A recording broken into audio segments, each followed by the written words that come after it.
Hello, welcome to my channel. So today we are going to go through the axial skeleton.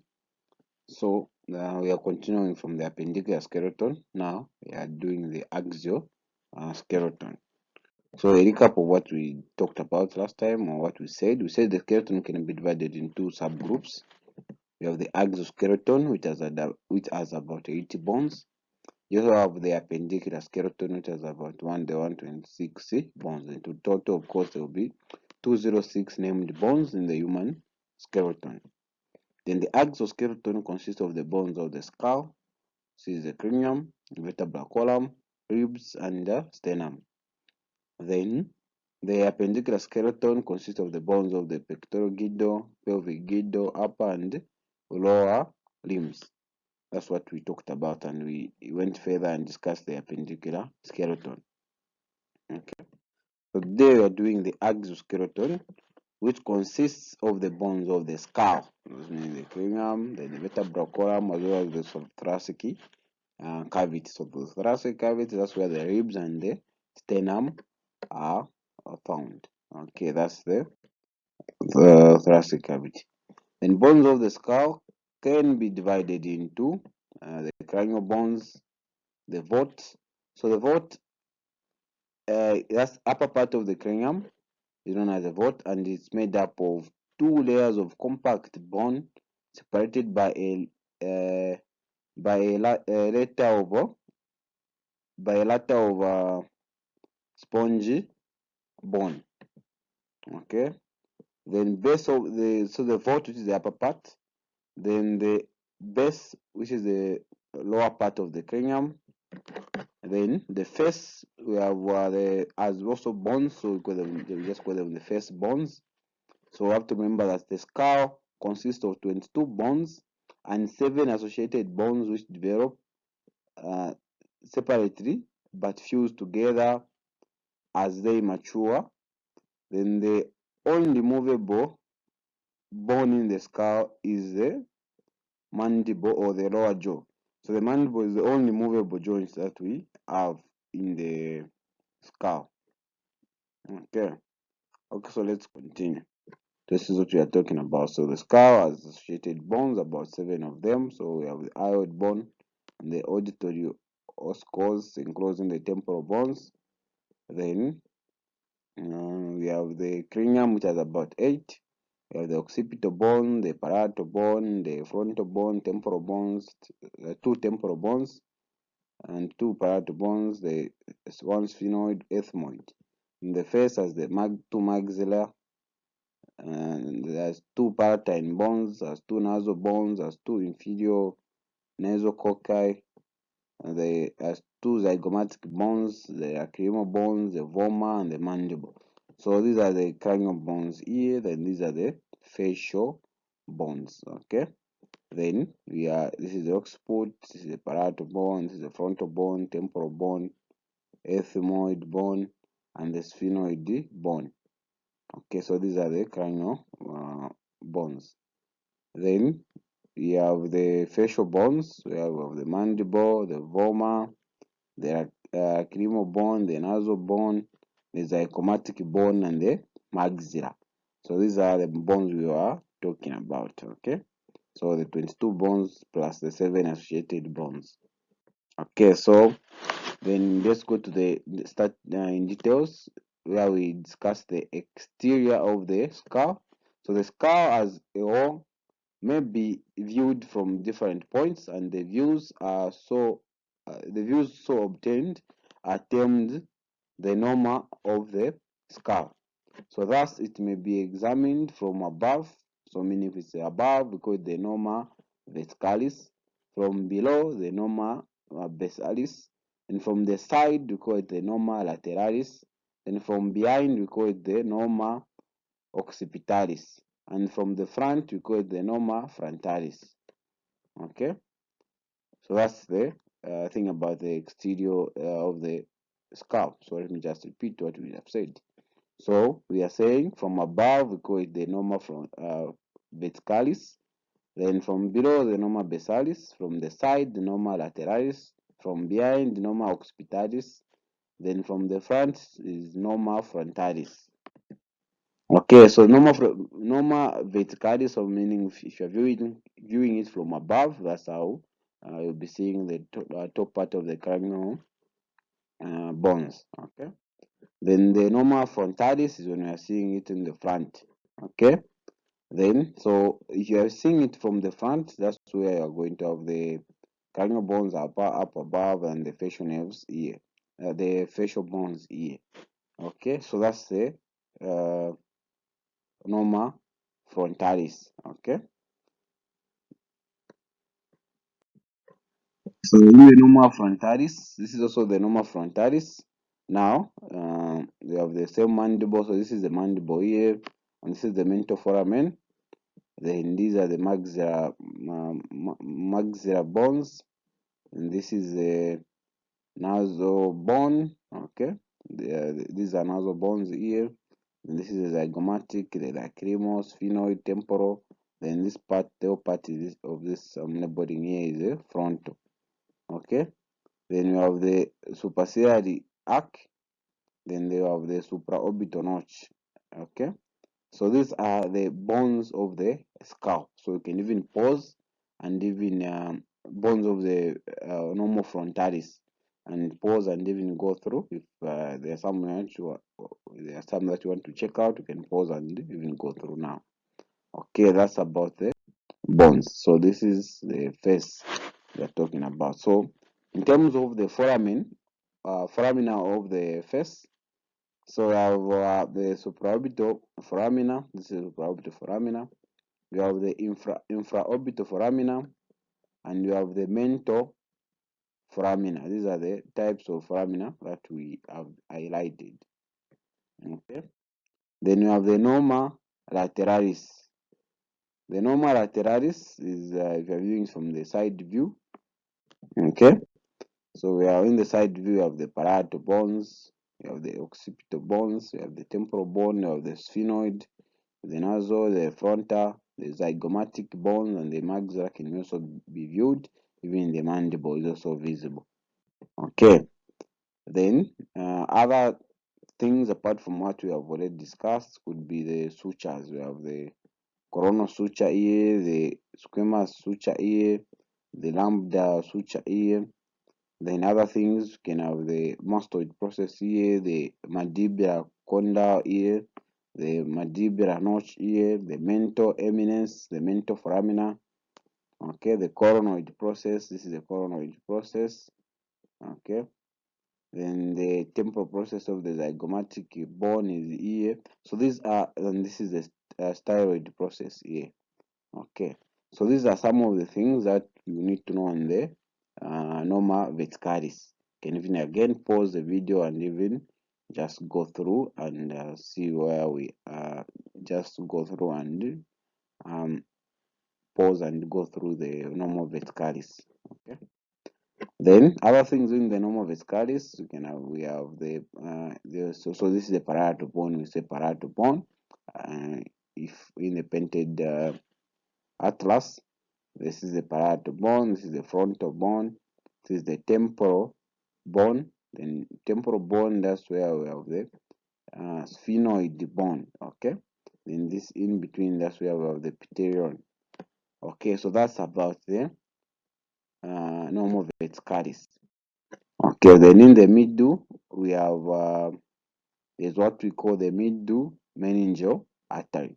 So in the pterion, if you were to dissect it further and do an internal view, you find that there is actually the vein the artery which we call the middle meningeal artery.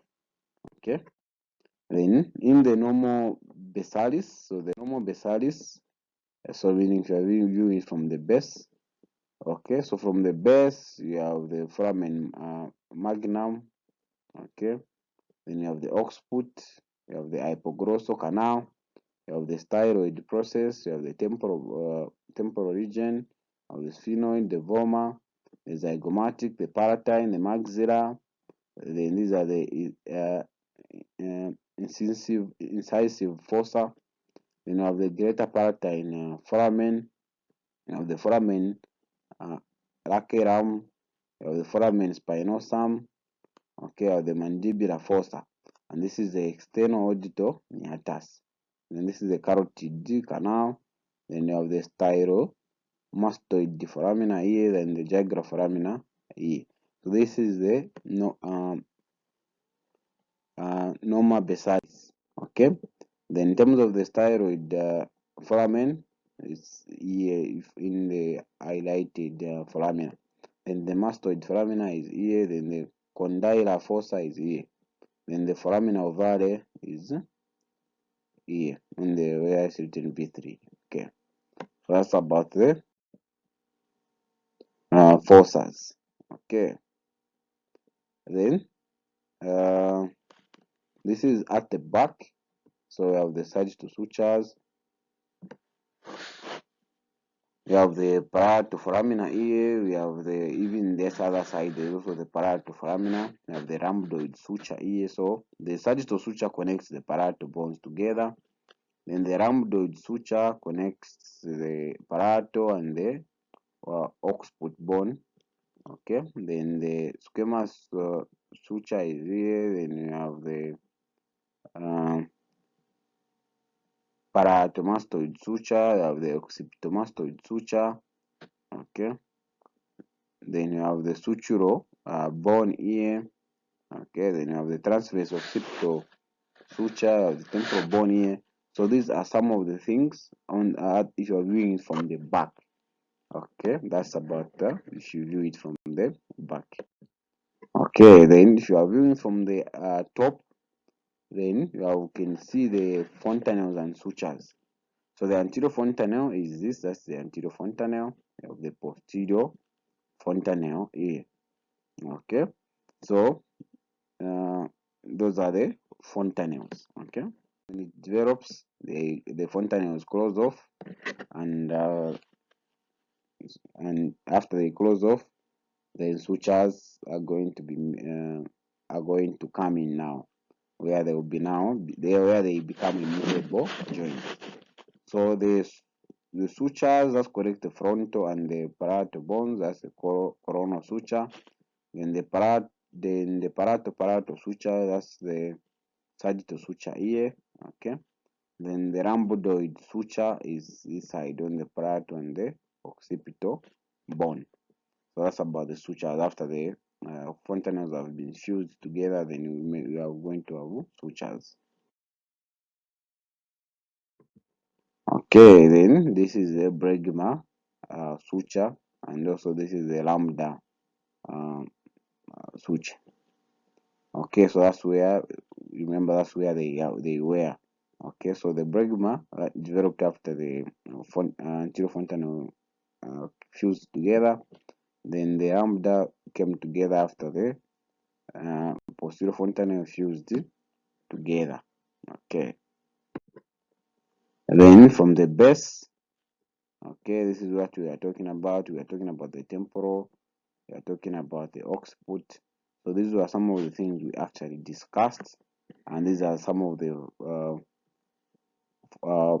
foramina. We have the foramen ovale here, we have the foramen spinosum, we have the hypoglossal canal.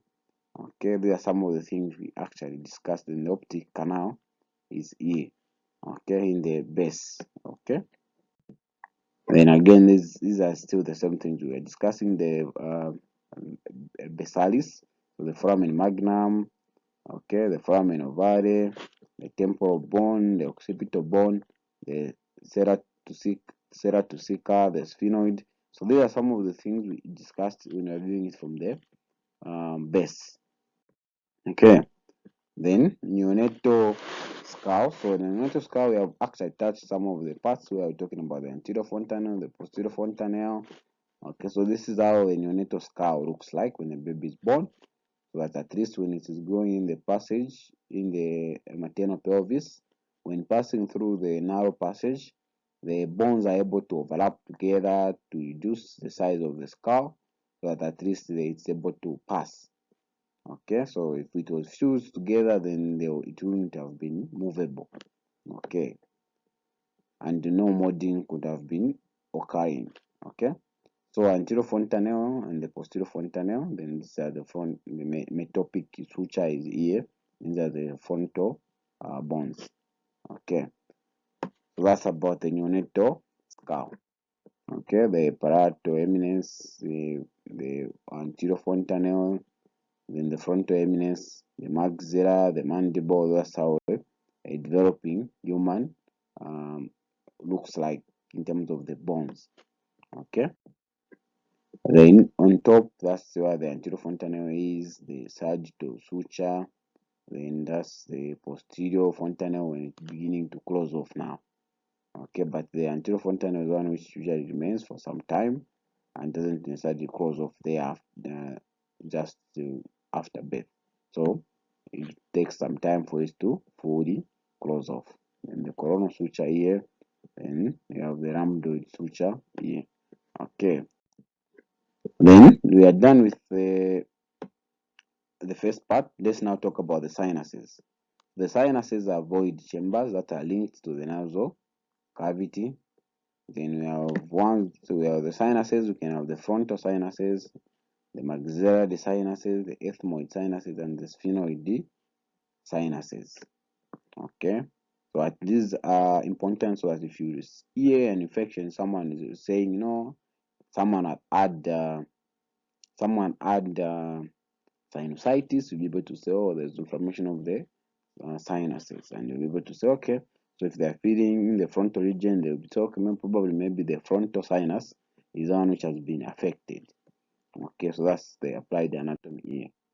Okay, then the foramina, starting with the cranial foramina, you have the optic, in the optic canal, you have the optic nerve, which is apart from the optic nerve, we have the ophthalmic artery. Then the foramen rotundum, we have the maxillary division of the fifth nerve. You also have the superior orbital fissure, superior ophthalmic veins. So you have the third, fourth, and the fifth ophthalmic divisions nerves. The sympathetic nerves via the carotid plexus, arteries from the middle meningeal and ophthalmic or lacrimal. That's in the cranial foramina. Then they have the inferior orbital fissures, we have the maxillary nerve, the infraorbital vessels, the zygomatic nerve, communicating veins, infraorbital to uh, pterygoid plexus.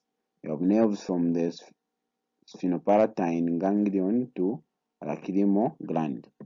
Then you have the foramen ovale, where the mandibular divisions of the fifth nerve, accessory meningeal artery, communicating veins, cavernosa sinus to the pterygoid plexus, the meningeal lymphatics to deep cervical glands.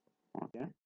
Then the foramen magnum, this is where the spinal cord it has the spinal cord with the meningeal and vessels. We have the spinal root of the accessory nerve, the vertebral arteries, sympathetics from the inferior cervical ganglion, meningeal lymphatics, membrane tectorial cerebrum. These are some of the things which passes through the foramen magnum.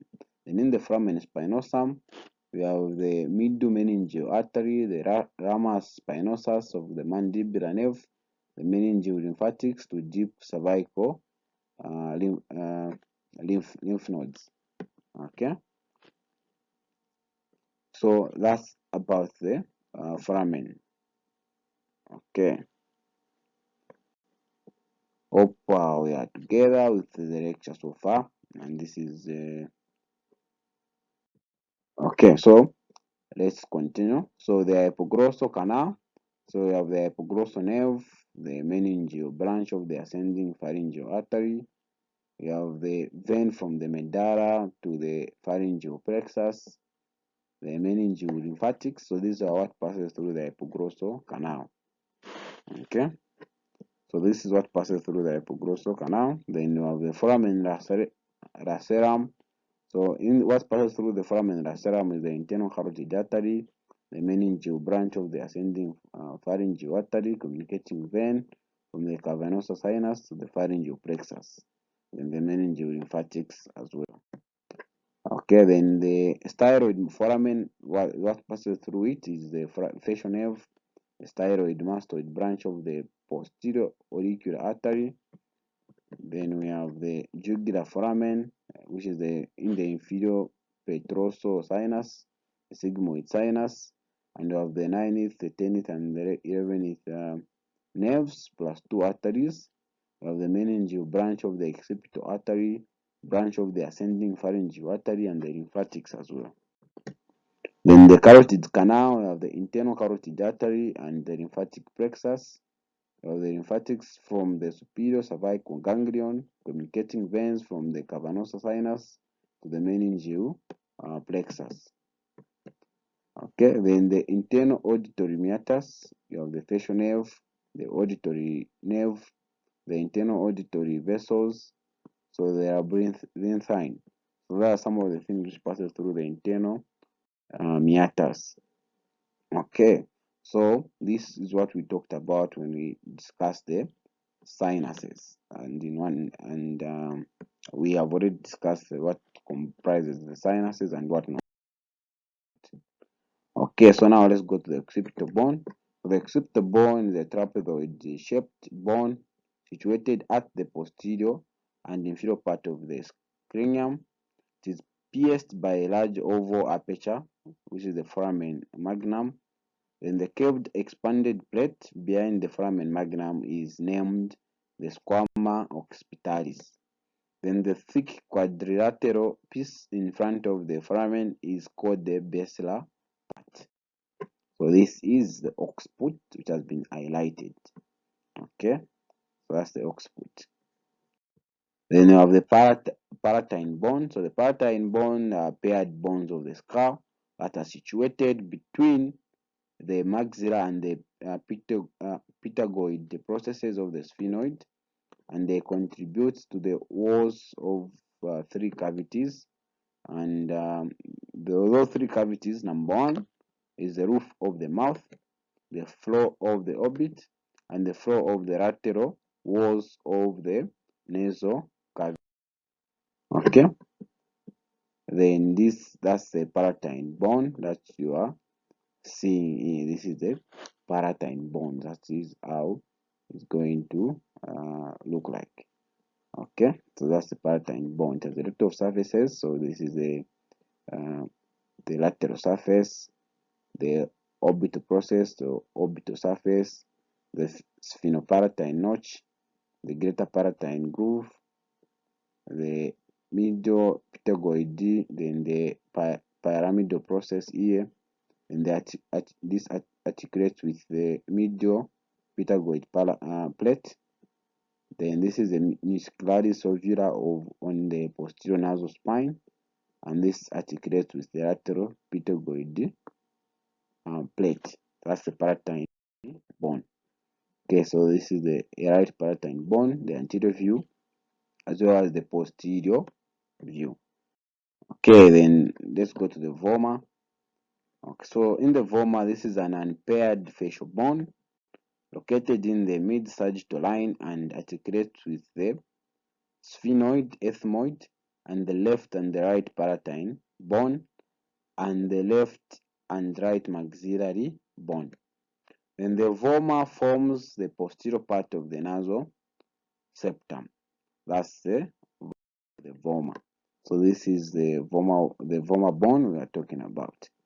Okay, so in the vomer bone, you have the crest of the nasal bone, which is visible, and apart from that, um, away from that, so the vomer bone is here in the middle where it has been highlighted by this the part which has been highlighted.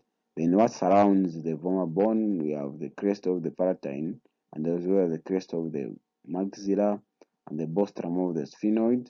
So this is the vomer bone, and which has been highlighted. Okay. After that, we have the zygomatic bone. So the zygomatic bones form the prominences of the cheek. Then it has a malar surface that is perforated by the zygomaticofacial foramen. Then below the foramen is a slight elevation that provides attachment for the zygomaticus. Then the temporal surface has a rough area for articulation with the maxilla, and the smooth concave surface forms the anterior boundaries. Then superiorly of the number one boundary is the number one of the anterior boundaries, superiorly of the temporal fossa, then inferiorly of the uh, infratemporal fossa. They are things which are the anterior boundaries. Then, so where is the zygomatic bone? So this is the zygomatic bone, as highlighted here. That's the zygomatic bone. Okay, then we have the lacrimal bone.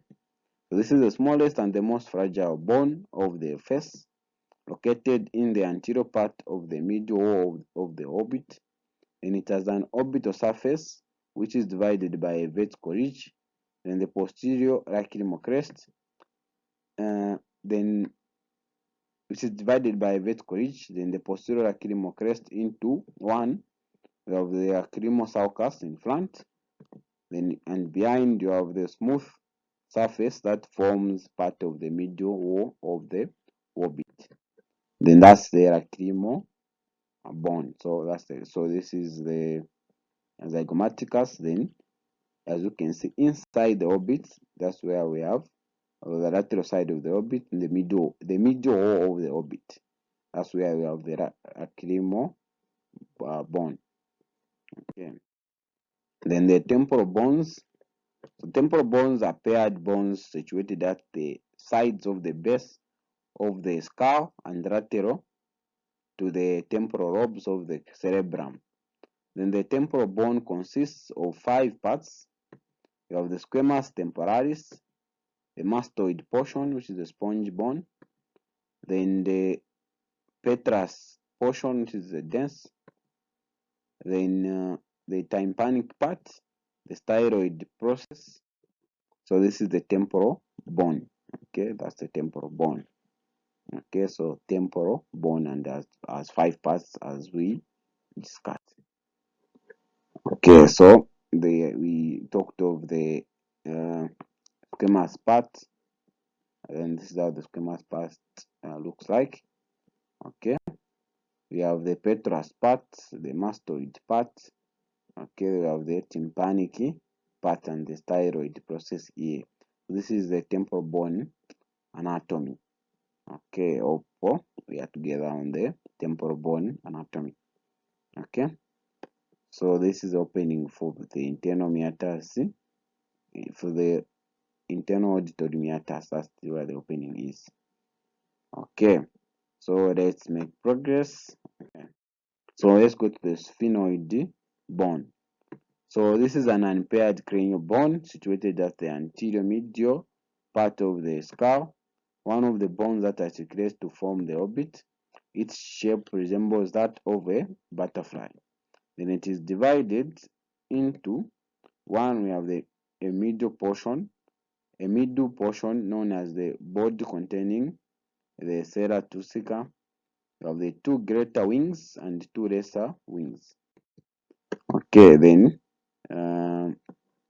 we have the pterygoid processes of the sphenoid, which project from it inferior posteriorly.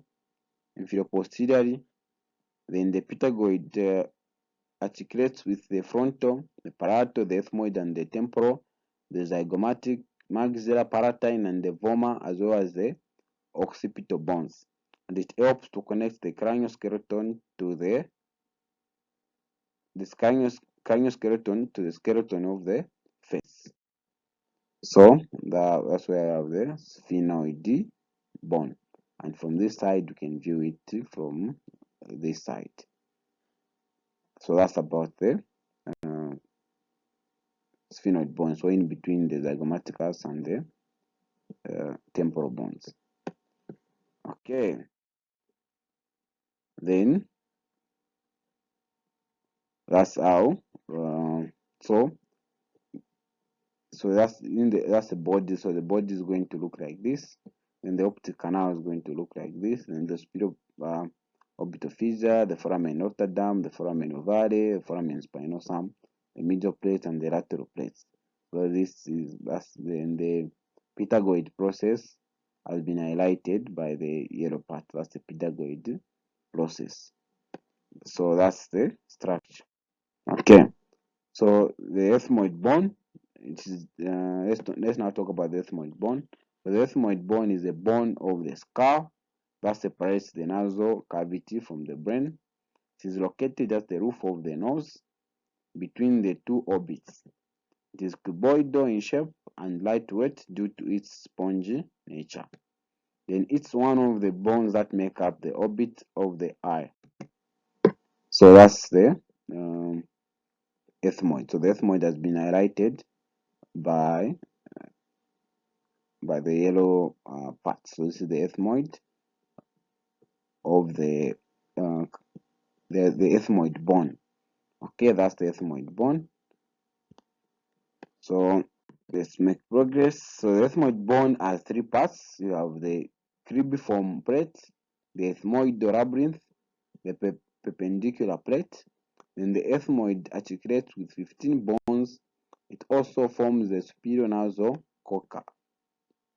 Okay, then that's the ethmoid plate, the perpendicular plate, the superior coca, the cribriform plate, the labyrinth, the middle coca, and the crista galli.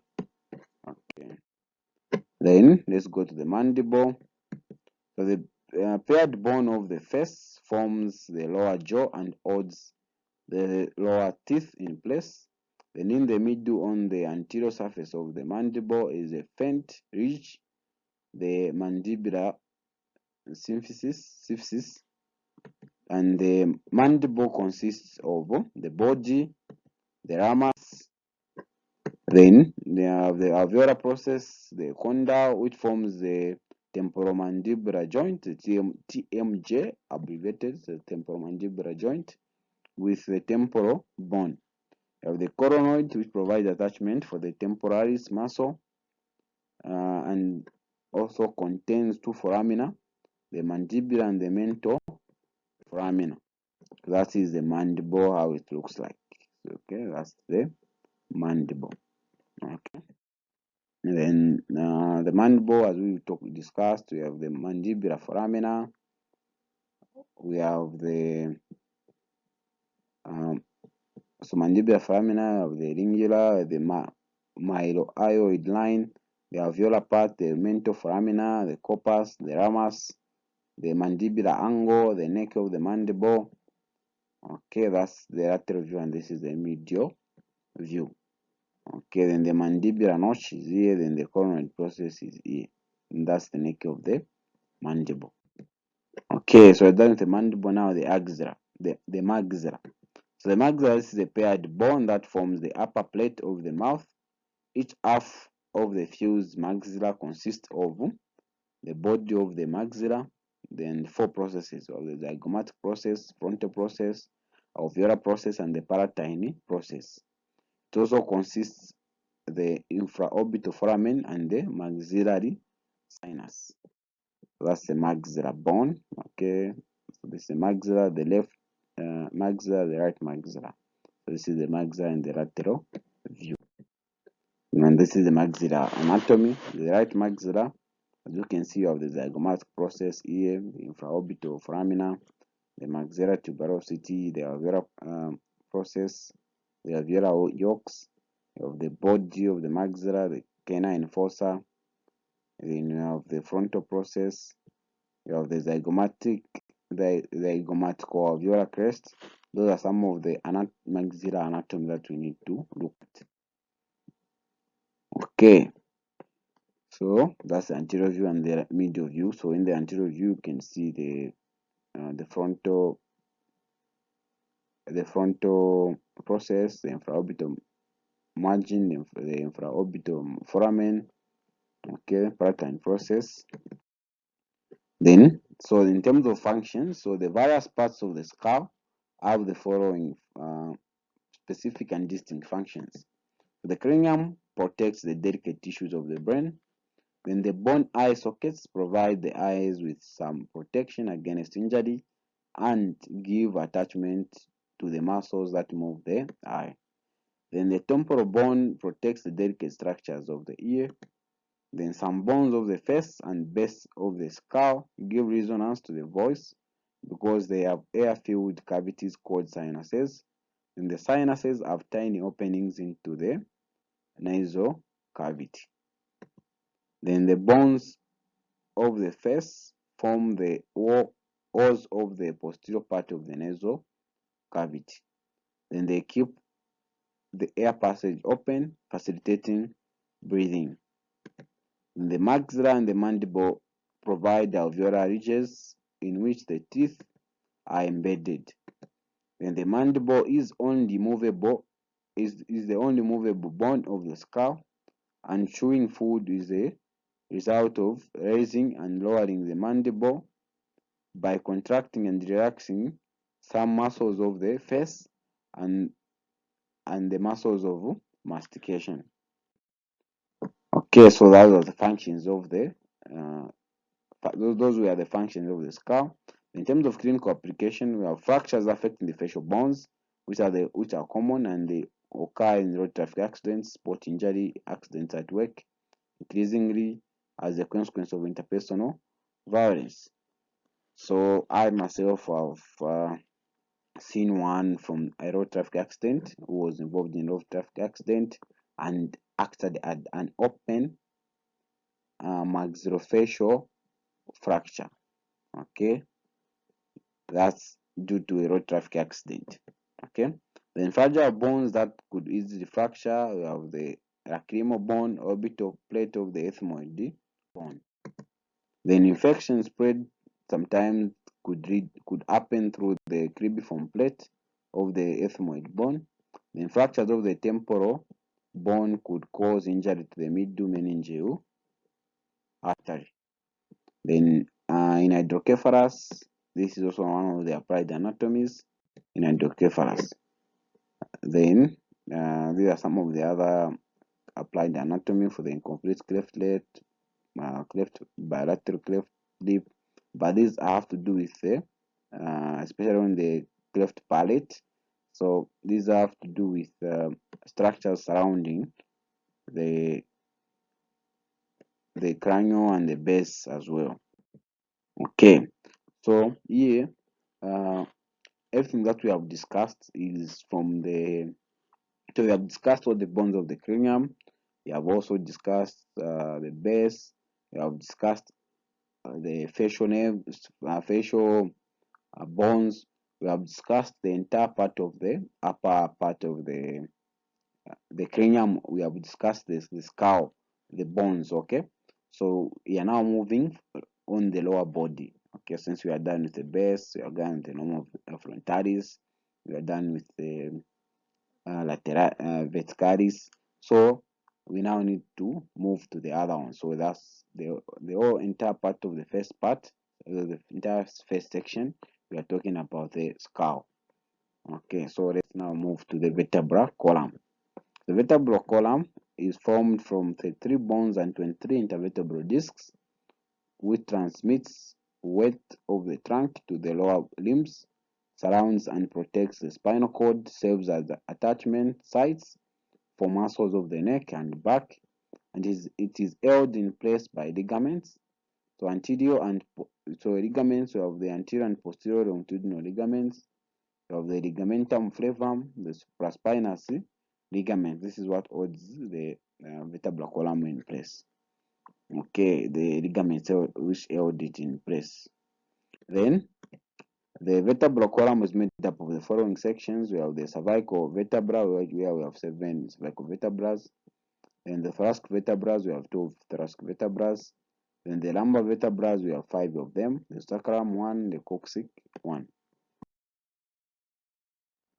So that's what we are talking about. So the regions and normal curvature. So the cervical curvature is concave. So in terms of applied anatomy, when someone is having a cervical curvature that is concave, we also call it lordosis. When someone is having a thoracic curvature that is convex, we call it kyphosis.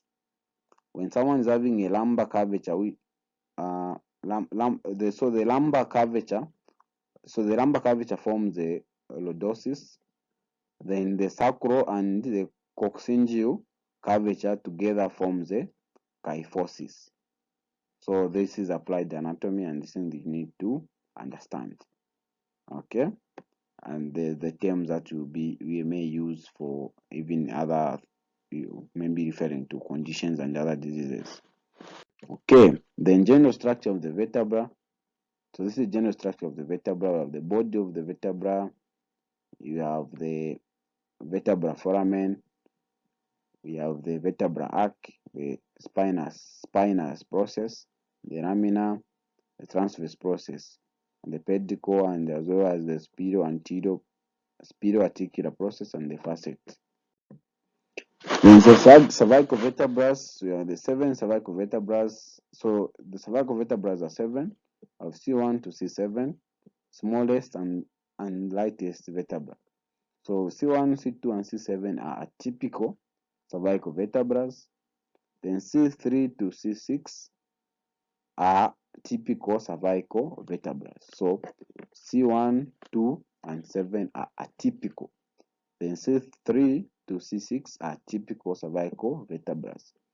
So in terms of characteristics, their body is wide laterally.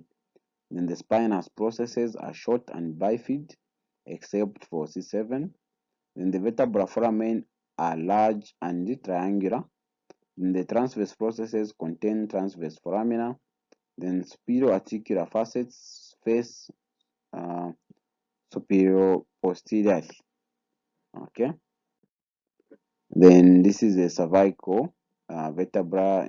So it has the body of the transverse foramina, you have the vertebra foramina, of the transverse processes, the spinous process, the superior-articular process, and then if you are to hold the back of your neck, okay, on the posterior part of your neck, the things will be feeding those are the spinous processes. So those are some of the spinous processes.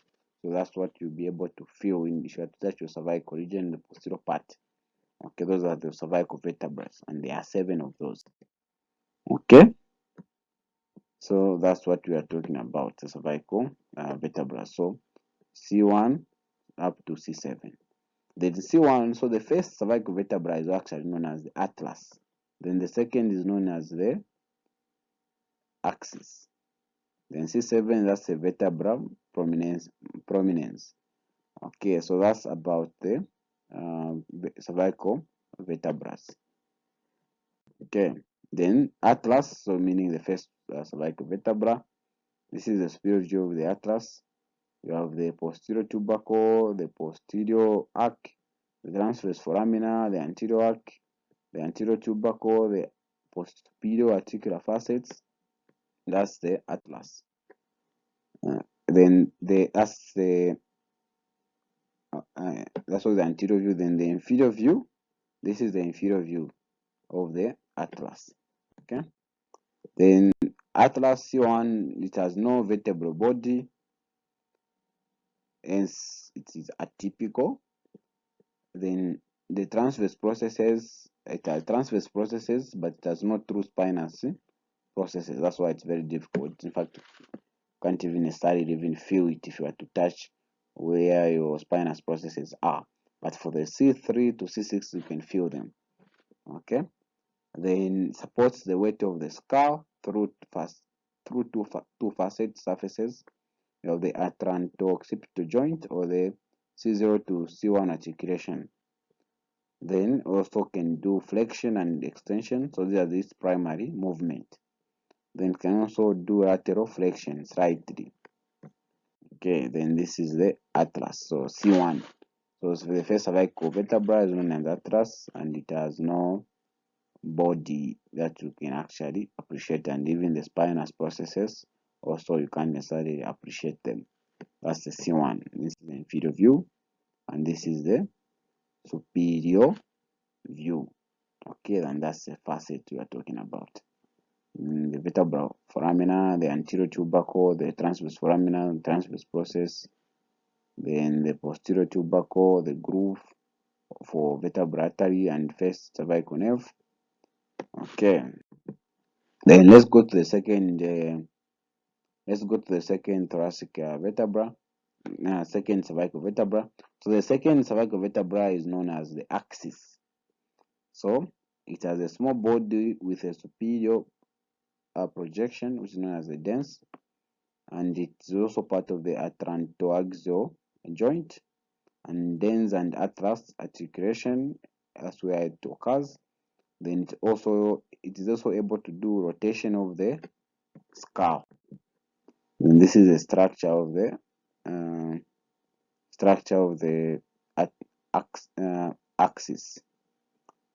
Okay, then that's the dens, that's the spinous process, that's the foramen transversarium, and for trans and the ligament of the atlas and the superior articular surface. So that's the axis. So this is the second cervical vertebra.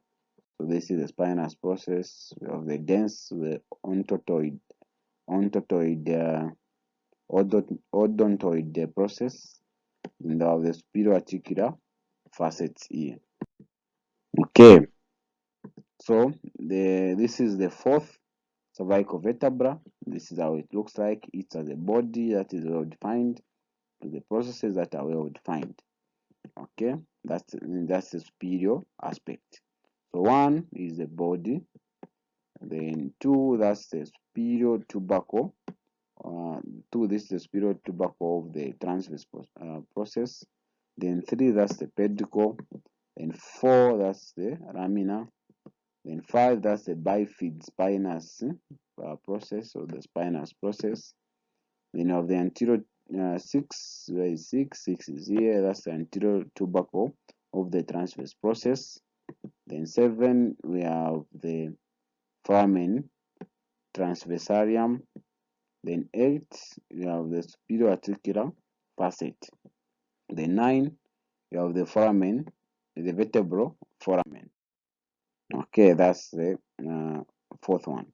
Then the seventh, which is the vertebral prominence.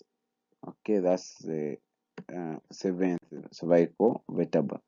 So we are done with the cervical vertebrae, with the vertebral columns. Okay, then the vertebral columns, the cervical vertebrae as functions. One would be to provide a strong bony protection for the spinal cord lying within it. Also, the vertebra have intervertebral foramen through which the spinal nerves, blood vessels, and lymph vessels pass. Then also allows for a certain amount of movement. It also supports the skull. Then the intervertebral discs act as a shock absorber, thereby protecting the brain. So the intervertebral discs are the one which actually act as shock absorbers and protects the brain. Then also forms the axis of the trunk, thus giving attachment to the appendicular skeleton. Okay. Then applied anatomy, we can have C-spine or neck injuries. So we have due to cervical strain, where active motion is most painful. Then you can have cervical sprain or whiplash, where there is passive and active motion paining. Then you have torticollis, which is dry pain, where there is muscle spasm and facet irritation. Then you can also have brachial plexus stretch or compression, contusions to throat. Okay, that's the applied anatomy. Then going to the thoracic vertebra, there are 12 thoracic vertebrae designated, so we call them, since the cervical ones, we are calling them C1 to C7. So even the thoracic vertebrae, since they are termed or designated T1 to T12, since there are 12 of them. Then the thoracic vertebrae have facets on the sides of their body for articulation with the ribs and facets on their transverse processes, except for T1 and T12. Then for articulation with the tubercles of the ribs, then they have long spinous processes directed obliquely downwards. Then their transverse processes are long, considerably thick, strong, and are directed obliquely backward and lateralward. Okay, so the thoracic cage is actually the one which we're talking about. So the sternum is 1, the ribs are 24, meaning that 12 pairs. Then the thoracic vertebrae are actually 12. This is what is contained in the thoracic cage. Then that's the thoracic cage. Then we are done with the thoracic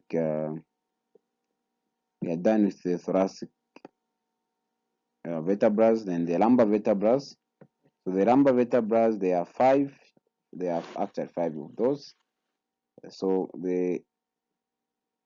since they have the name lumbar, so meaning you have L1 to L5.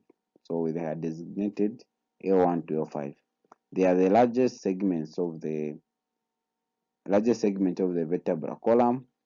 They have large kidney-shaped bodies, short and thick spinous processes pointing backward, short and thick transverse processes pointing laterally, and they help support the weight of the body and permits movement. So this is a structure of the spinous process, structure of the lumbar vertebra, and it has a spinous process, the vertebra, foramen, you have the body of the transverse process and the spinoarticular process. This is the lumbar vertebra. Okay, so lumbar vertebra, some applied anatomy. It's also important to know layers or the structures when doing maybe lumbar puncture, the layers that are actually pierced through when you are doing lumbar puncture. So those layers, we have the mnemonic, so 3S S I L E E D then A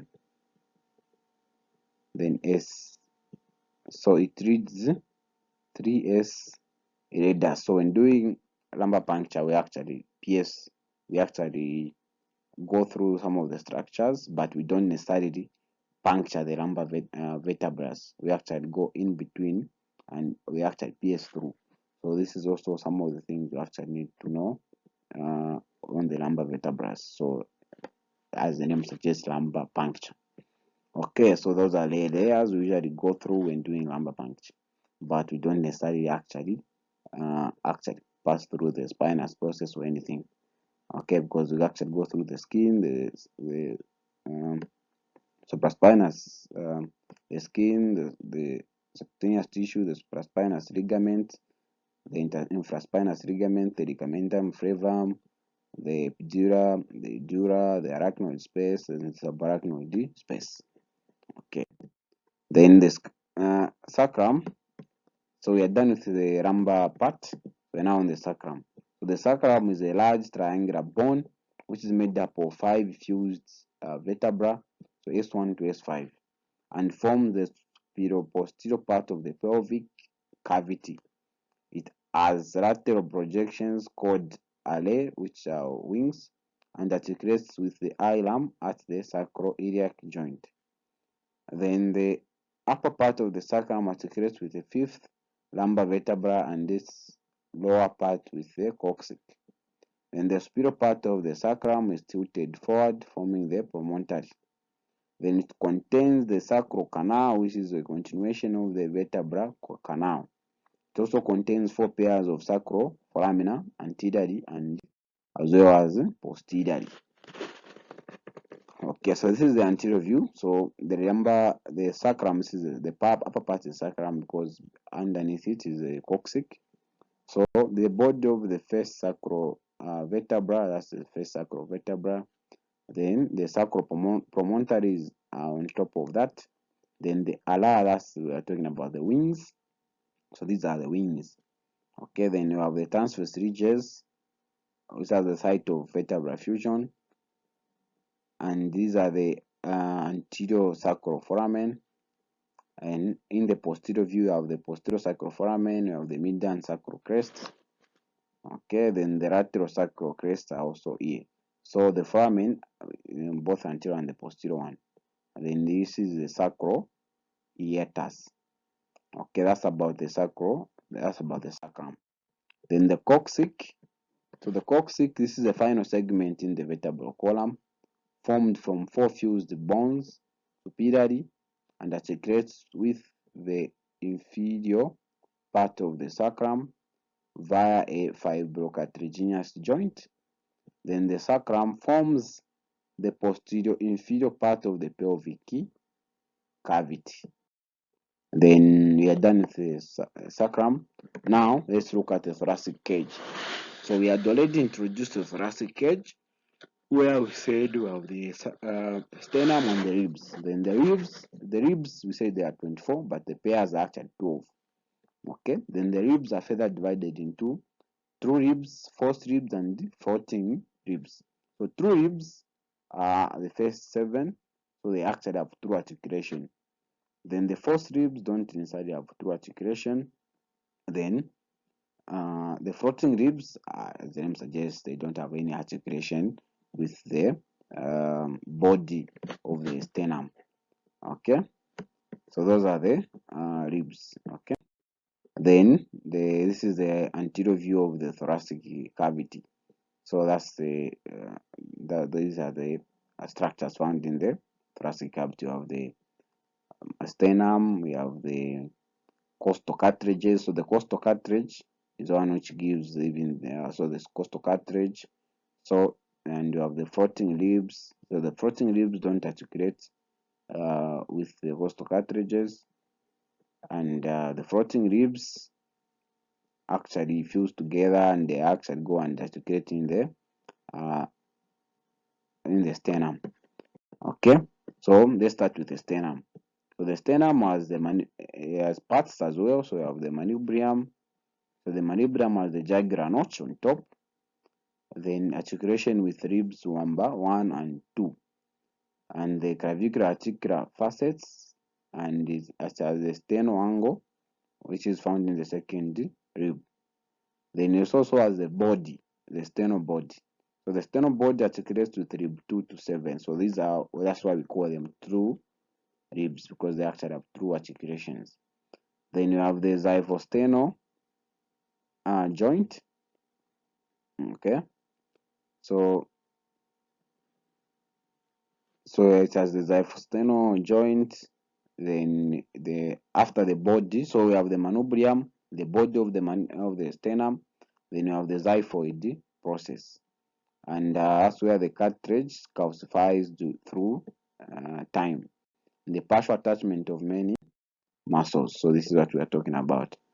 We have the manubrium, you have the sternal body, you have the body, you have the xiphoid process. Okay, then facets for the clavicle. So this is the facets for the clavicle, facets for the first costal cartilage, the facets for the second costal cartilage. So this is where the facets are found for the costal cartilages. And the costal cartilages are the one around where the ribs will articulate into.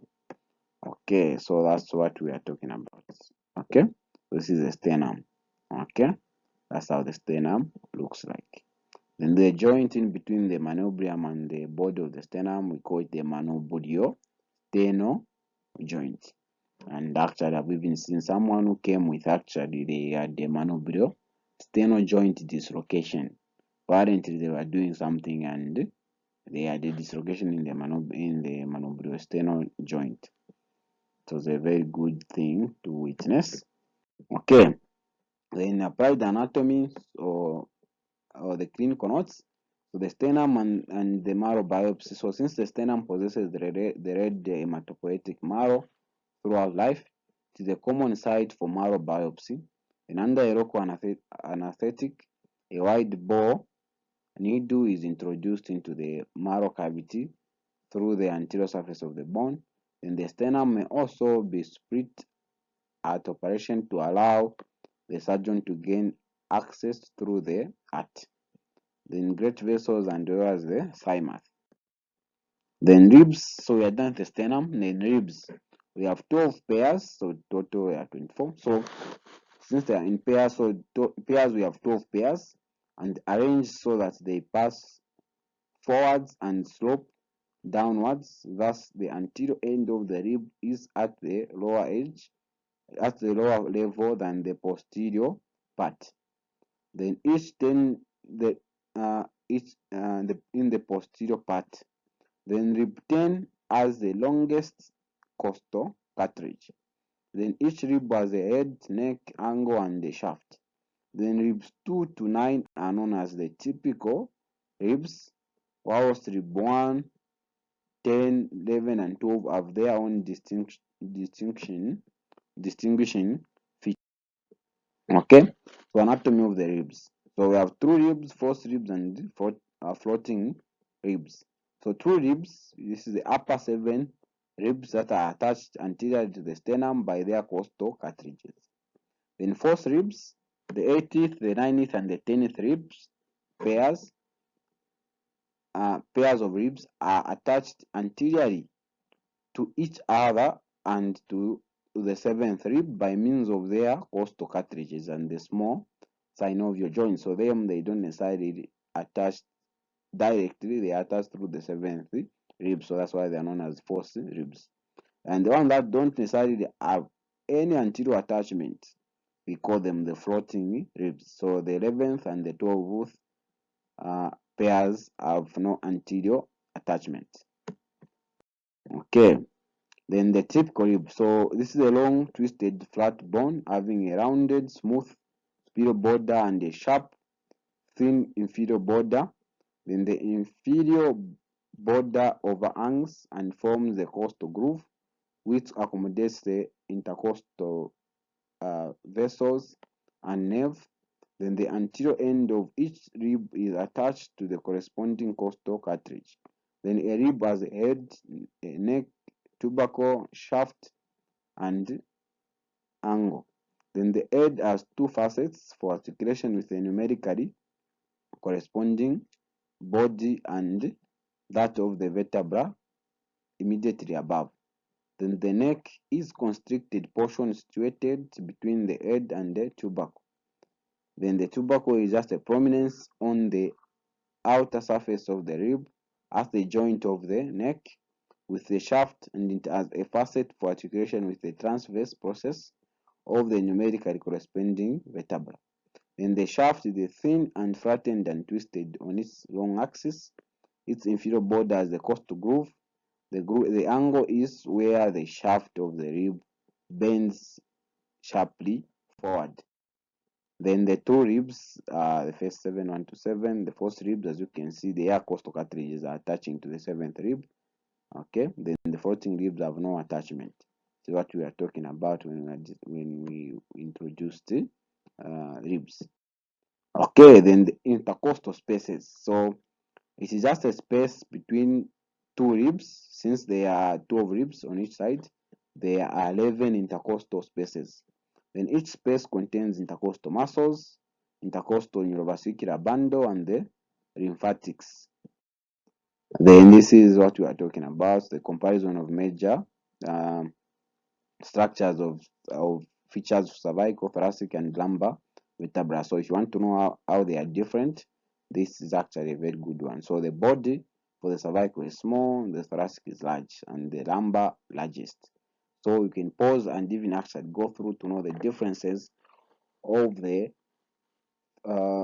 cervical, thoracic, and the lumbar vertebrae. So you can just pause and go through so that we may actually make progress. Okay, so I'm guessing you have paused and you have been gone through. So let's now make progress. For the clinical anatomy, uh, so the clinical, there's what we call the cervical rib. So this is just an extra rib that arises from the the seventh cervical vertebra, and it is present in 1% of people.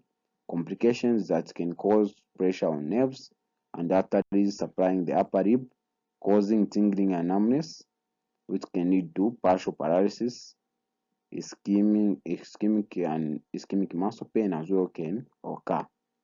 Okay, and then that's cervical rib um, on the seventh cervical rib. So that's where the cervical rib is. So when they say cervical rib, meaning someone has an additional rib. Then you have rib fractures. So common chest injuries, mid ribs for the 5th to 10th, mostly in the weakest part, meaning the angles. Then they present as a severe localized pain. Complications, it will be injury to the underlying structures. Then other complications, we can have pneumothorax with air in the pleural cavity, and hemothorax, which is now blood in the pleural uh, cavity. Okay, then checkpoint. So what have we discussed, and how can you actually know what to ask, and what questions are there? So in the checkpoint, you have to know that which bones make up the axial and the appendicular divisions of the skeleton. You have to give examples of the long, short, flat, and irregular bones. You also have what are the surface markings and what are their general functions. Also, you have to describe the features of the skull, what bones constitute the orbit, what structures make up the nasal septum, how to define the foramen, suture, paranasal, sinus, fontanelle. Also have to know what are the functions of the hyoid bone, what are the functions of the vertebral column. Also have to describe the four curves of the vertebral column, and what are the three main parts of the typical vertebra, and what are the principal distinguishing characteristics of the bones of the various regions of the vertebral column. Then what bones form the skeleton of the thoracic, what are the functions of the bones of the thoracic, how are ribs classified. Then after this, you have answered all these, at least then we can say someone actually had a very good understanding of the exoskeleton, since it's a very bulky topic. So we have come to the end of our tutorial, and thank you for watching. If you haven't subscribed, please subscribe and hit the bell notification, and check out other videos on the channel. Okay,